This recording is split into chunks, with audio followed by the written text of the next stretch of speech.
바리새인과 사두개인들이 계속 가서 예수님과 변론하고 예수님을 어떻게 해서든지 걸려 넘어지게 하려고 무진 애를 쓰고 있죠. 참 묘해요. 영적 세계는 끊임없는 싸움의 연속입니다. 성령의 역사가 있으면 악령이 반드시 옆에 같이 달라붙고요. 또 악한 영이 어떻게 해서든지 시험 들게 하고 넘어지게 하고, 그리고 하나님이 일을 못하게 방해하는 경우들이 참 많습니다. 기도 한번 이렇게 하려고 눈 딱 감고 한 5분 기도해야지 싶으면 꼭 그때 까똑 기가 막히게 그 시간 알고 까똑이 오고요. 그리고 좀 정신 차리고 성경 읽으려고 그러면은 그때 재미있는 그 태양의 후예가 그때 시작을 하고, 이게 말이죠, 사람이 이 영적으로 참 묘한 끊임없는 영적 싸움의 현장, 그게 이제 우리들이 살고 있는 영적 순례의 길입니다. 그래서 예수님이 가는 그 길에 계속해서 바리새인이 와서 한번 찔러보고, 그 다음에 안 되면 또 사두개인이 와서 한번 찔러보고, 안 되면 둘이 한패가 돼가지고 바리새인 사두개파가 한패가 돼가지고 집중적으로 공격을 하고, 이제 그런 일들을 우리가 성경에서 볼 수가 있는데, 예수님만 그런 것이 아니라 여러분 믿음의 삶을 걸어가는 저나 여러분이나 똑같이 그 길을 가는 거예요.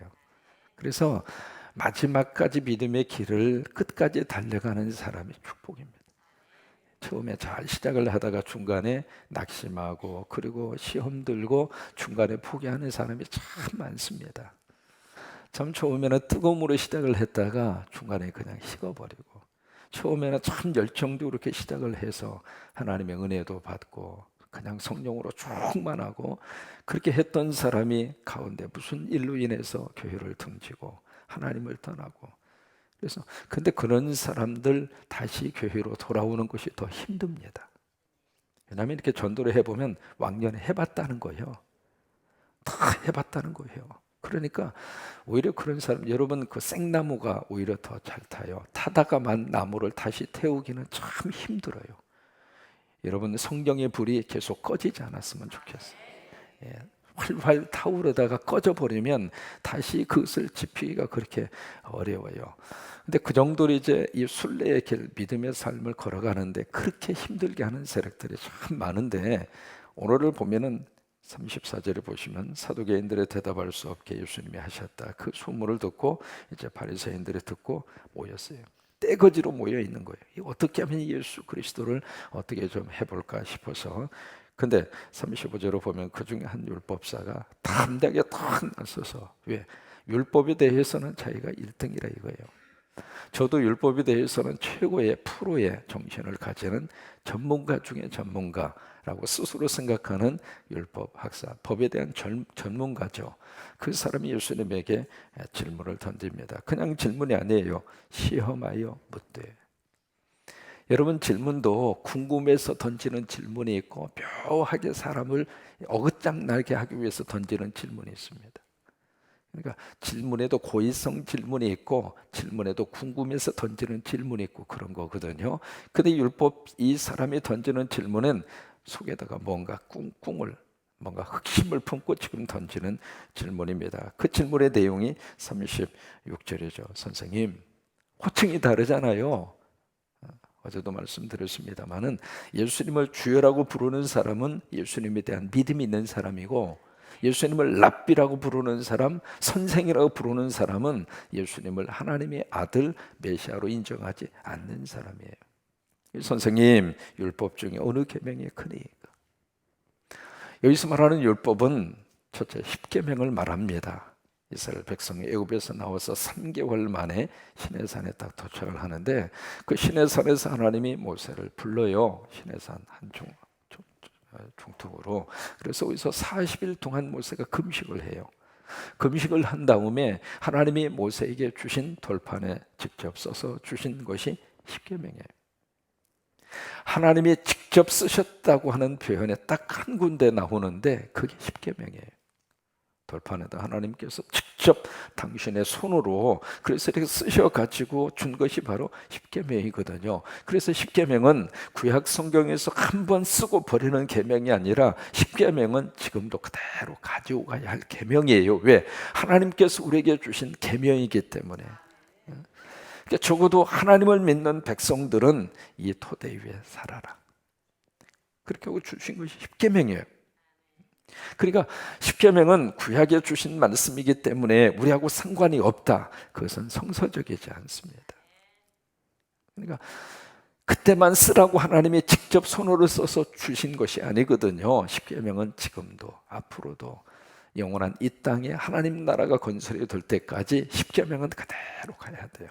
십계명에 살아야 가정에 살고, 십계명에 살아야 사회가 반듯하게 굴러가고, 십계명에 살아 있어야 그 민족의 소망이 있습니다. 십계명이 무너지면 사회와 국가, 가정은 다 무너지는 거예요. 그게 반드시 서 있어야 돼요. 그래서 그 십계명이 바로 10개잖아요. 그래서 10개 계명. 근데 10개의 계명을 가지고 자세하게 풀어서 율법이 나오게 된 거예요. 예를 들면 안식일을 거룩하게 지켜라, 일하지 말라. 그러면 일이 뭐냐? 그래서 법이 나온 거예요. 일에 대한 규정이 필요하잖아요. 그래서 이것은 일, 이것은 일이 아님, 그런 식으로 규정을 만들기 시작을 했는데, 예를 들면 안식일 일에 대한 규정이 이렇습니다. 목이 마르잖아요. 그럼 우물에서 물을 길어 먹어야 되잖아요. 지금이야 수도꼭지 틀어오면 물이 나오지만 그 당시에 무슨 물이 있어요? 우물에서 길러야지.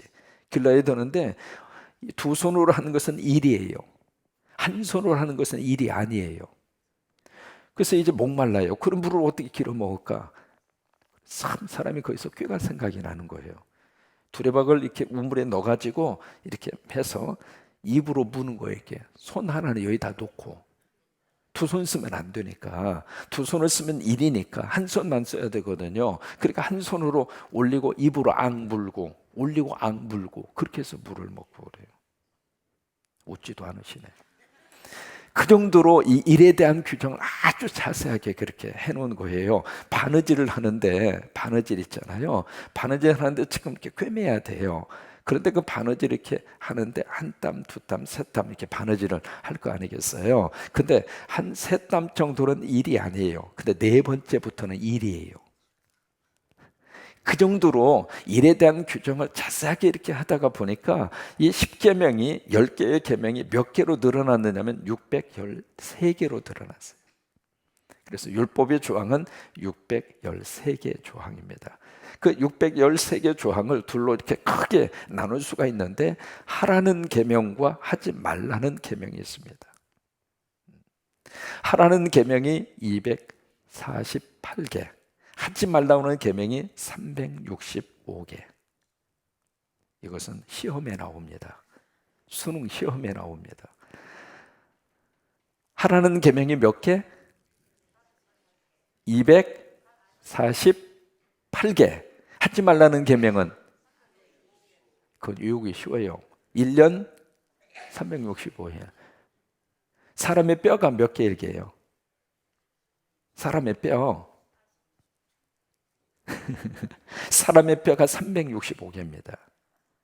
그래서 참 그 말씀을 또 이렇게도 해석을 해볼 수 있어요. 매일마다 말씀 붙잡고 순종하면서 살라는 거예요. 365개니까 하라, 아멘 하는 거예요.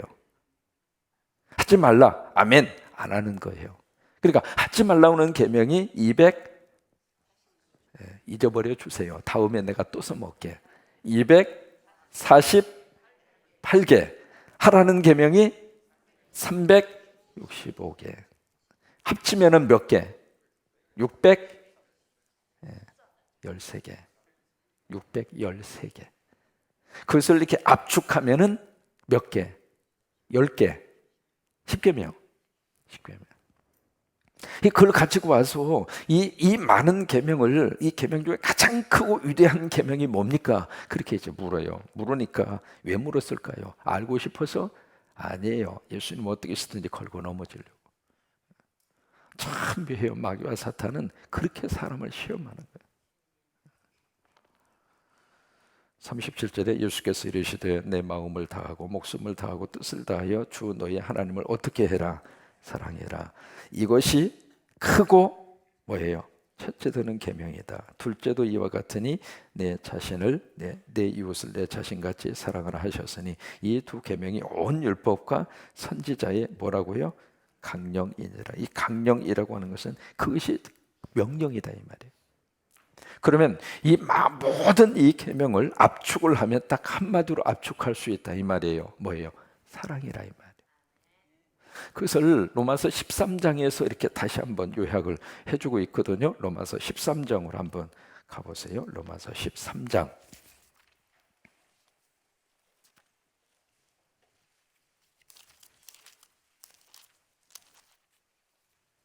8절에서 10절.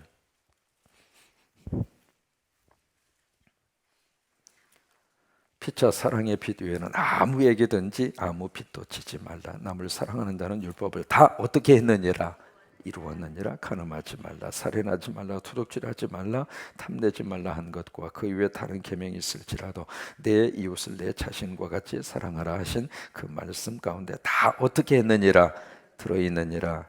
사랑은 이웃에게 악을 행하지 아니하나니 그러므로 사랑은 율법의 완성이니라.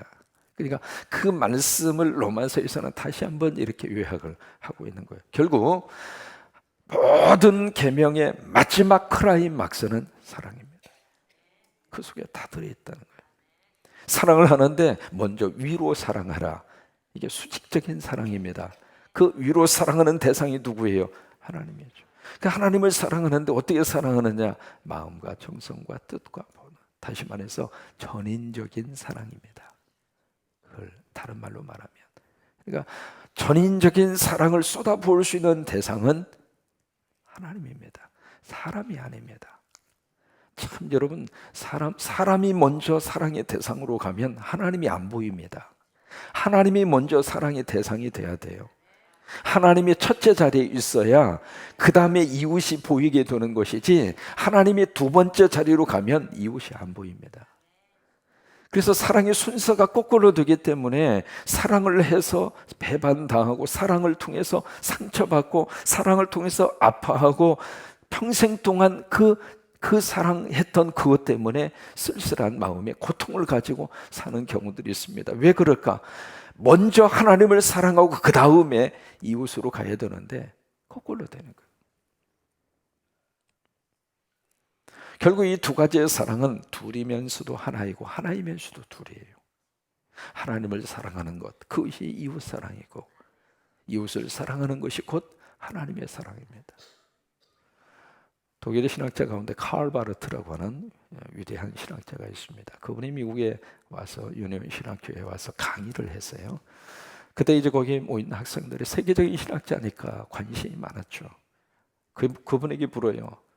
그 양반은 이제 처치 도그마틱이라고 해서 교회학이라고 하는 책은 방대한 책입니다. 엄청난 신학의 서적을 남기고 신학계의 거목인데, 당신이 지금까지 하나님에 대한 연구, 성서에 대한 연구를 통해서 딱 한마디로 당신의 신학을 요약할 수 있다면 뭡니까? 그때 칼바르트가 했던 인상적인 말이 있습니다. 하나님은 사랑이십니다. 그 딱 한마디 했어요.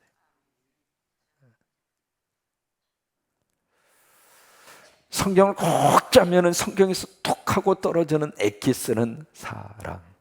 그 딱 단어 하나예요. 여러분, 그 사랑으로 세워진 게 교회입니다. 여러분, 교회는 철저하게 사랑받고 사랑하는 곳이 교회입니다.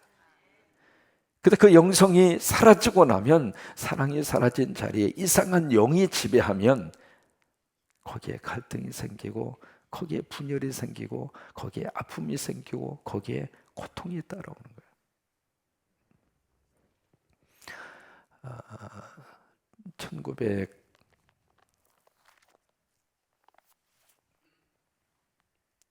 1956년입니다. 1956년, 오래됐죠. 28살 먹은 짐 엘리엇이라고 하는 청년하고 4명의 선교사가 에쿠아도르라고 하는 그 나라의 와다니라고 하는 부족 선교를 위해서 떠납니다. 떠났는데 선교 떠나고 나서 5일 만에 연락이 두절이 됐어요. 도대체 어떻게 됐나 싶어서 수색을 하고 찾아보니까 거기 와다니 그 부족들이 창으로 짐 엘리엇과 이 젊은 선교사님들을 무차별적으로 창으로 찔러서 죽였습니다. 그 사건이 1956년도에 있었습니다. 그 사건을 타임지가 다루면서 거기다가 타이틀을 어떻게 썼느냐면, 한국말로 해석을 해드릴게요. 그 타이틀을 기가 막히게 썼어요. 꼭 허비된, 이렇게 젊음을 허비해야 되는가? 그게 이제 타이틀이었어요. 왜냐하면 이분들이 결혼한 지 얼마 안 됐고 갓난아이가 있었고, 그렇게 해서 선교적인 꿈을 가지고 거기에 딱 들어갔는데 5일 만에 세상에 그 창에 무차별적으로 찔려서 이렇게 죽임을 당할 수가 있느냐 말이죠. 그래서 이게 젊은이들이 이렇게 헛되게 죽어도 괜찮은가, 그렇게 따라왔어요. 근데 그 다음에 어떤 일이 일어나게 됐는가? 그 부인들이 그 남편들이 선교하던 그곳으로 다시 들어갑니다. 들어가서 그 부족을 끌어안고 위해서 사랑을 줘요. 근데 와단이라고 하는 그 부족의 특징이 하나 있습니다. 여자는 건들지 않는다. 그게 그 부족의 아주 불문율입니다. 만약에 집에서 여자 건드는 사람은 와단이 부족보다도 못한 사람이요. 거기는 여자는 건들지 않는 거예요. 적어도 미개하게 살고 있지만, 야만적으로 살고 있지만, 그 부족은 여자는 철저히 보호를 해야 할 대상, 그렇게 생각하고 그렇게 사는 사람들인데, 그러니까 여자들이 오니까 건들지 않았던 거예요. 근데 이 사람들이 계속 사랑을 주고 돌봐주고, 그러게 한 3, 4년 지나니까 그 부족장이 와가지고 도대체 당신들 어디서 온 사람이냐 궁금하잖아요. 건들지는 못하지만 그 궁금하니까 당신들이 뭐길래 우리한테 와서 이렇게 조건 없이 사랑을 베풀어 주느냐. 그러니까 거기 그 부인들이 우리는 5년 전에 당신들이 죽인 그 사람들이 우리 남편들이다. 깜짝 놀래죠. 어떻게 여기 와서 당신들이 그렇게 우리에게 이렇게 베풀어 줄 수 있느냐. 그런데 놀라운 광경은 참으로 찔러서 죽인 그 와단이라고 하는 그 부족, 그 사람이 결국 그 사랑에 굴복하고 회개하고 목사가 됐어요. 그것을 영화로 만든 것이 창끝이라고 하는 영화입니다. The End of the Spear라고 하는, 스피어라는 게 창이라는 것이거든요. 엔드라는 게 끝이에요. 창끝. 그게 이제 영화로 된 거예요. 진짜 기회가 있을 때 한번 보시면 굉장히 이렇게 사랑이라는 말을 쓰면 굉장히 우리가 추상적입니다. 머릿속에서만 이렇게 맴돌고. 근데 이런 그 실화를 배경으로 한 이런 내용들을 들으면 사랑이라고 하는 게 삶의 구체적인 자리에서 우리에게 필요한 것들이구나라고 하는 것을 다시 한번 느낍니다. 좀 시간이 갔는데 그 전라북도 김제 출신 가운데 법조계 해서 참 사랑과 존경을 받는 분 중에 한 분이 김흥섭 판사입니다. 혹시 기억하실지 모르겠어요. 일제시대에 판사를 하신 분인데, 이분은 삶으로 참 그렇게 검소하고 판사 티를 내지 않고 판사를 하신 분이 김흥섭 판사님이신데, 어느 정도냐면 이렇게 재판을 할 때 늘 그 옆에 성경하고 율법 점수를 놓고 재판을 하고, 그랬던 분입니다. 항상 이제 검정 고무신을 신고 다녔고, 관용차 이렇게 타는데 부인이 타려고 그러니까 당신 이 차 타면 안 된다고, 당신은 택시 타고 오라고. 그래도 부인은 늘 택시 타고 다니고 관용차를 한 번도 탄 적이 없답니다. 전방 이제 강원도 쪽으로 선교를 많이 이렇게 다니셨는데, 선교 이렇게 가면 건물을 딱 하는 거예요. 당신 누구요? 나 판사입니다. 당신 무슨 놈의 판사, 이 거짓골이 무슨 놈의 판사냐고. 나 판사라고. 그래서 이 꺼내서 신분증이 보여주면 대법원 판사. 이거 얼마나 미안해요. 그 정도로 이제 판사 틀을 내지 않고 살았던 분이 김흥섭 판사님이신데, 그분의 이제 애화 가운데 이런 내용이 있습니다. 한 번은 부부가 와가지고 부부싸움을 진탕하고 헤어지겠다고 애를 데리고 와서 이혼 판정을 받는 재판정이에요. 근데 그 부부가 뭐 때문에 싸웠느냐면, 집안에 있는 장롱을 여기다 놓느냐 저기다 놓느냐 그거 가지고 싸웠대. 그래가지고 이제 장롱 위치 놓는 것 때문에 싸워가지고 이혼까지 한 거예요. 하려고 우리까지 온 거예요. 그래서 이제 뭐 재산 문제 복잡하잖아요. 사람이 살다가 헤어진다는 게 쉬운 일이 아니잖아요. 그래서 복잡한 문제를 놓고 이제 재판을 받는데 아이가 하나 따라왔어요. 애한테 너 누구하고 살래? 그러니까 엄마 아빠 손을 꽉 잡고 같이 살고 싶어요. 그러는 거예요. 그래서 어떻게 했느냐면 그 부부를 딱 놓고 성경을 딱 주면서 당신 앞으로 고린도전서 13장을 하루에 3번씩 한 달 동안 100번만 읽고 와라. 그리고 나서 한 달 후에 판결을 하자. 그리고 성경을 준 거예요. 고린도전서 13장 100번 읽어라. 하루에 3번씩. 그리고 나서 그분이 서로 거기서 하나님 말씀 은혜를 받고 그냥 안 헤어지고 지금까지 살고 있나 모르겠어요. 그렇게 여러분 참 사랑이라고 하는 이 성경의 이 말씀의 힘이 그렇게 강한 거예요. 그렇게 강한 거예요. 여러분 좀 속상하고 저기 할 때마다 고린도전서 13장 꼭 펼쳐 놓으시고 그 읽으세요. 그냥 읽어. 아멘 크게 하세요. 그냥 속상하고 저기 하고 그럴 때는 그냥 13장 펼쳐놓고 그냥 소리 내서 쭉 이렇게 읽어요. 읽어. 그러면 다시 한번 그 사랑을 느끼게 되고 다시 한번 회복하게 되고 그렇게 되게 될 것입니다.